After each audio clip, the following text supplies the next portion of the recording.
So, what does this bunch of grapes have to have happen to it to become wine? We'll talk about that in a minute.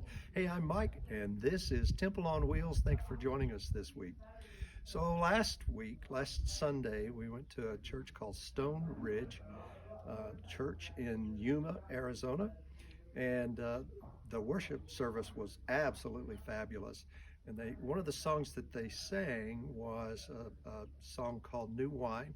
It's a song by Hillsong, and they said that probably if grapes had an opinion, it wouldn't choose to become uh, wine because a lot has to happen.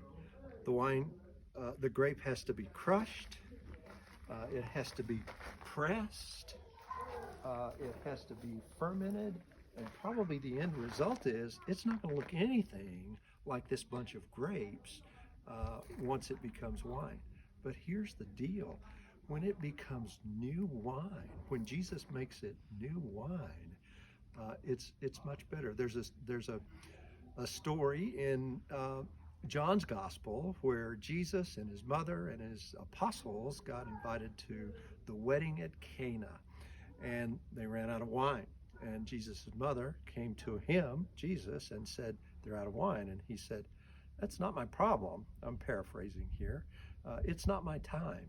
But she turned to the servants and said, "Do whatever he says." So he told the servants to fill 6 jars with water and take a dipper and take that dipper to the steward, the master of the uh, wedding, and let him taste it. And here's what that steward said: most uh, most parties serve the best wine first and the lesser wine next, but you saved the best wine for last. And that's what's going to happen to you when Jesus takes life circumstances and makes new wine with you. There's a verse in James, in his chapter 1, that goes like this. I'm just going to paraphrase it because I can't get my camera out fast enough to get to it.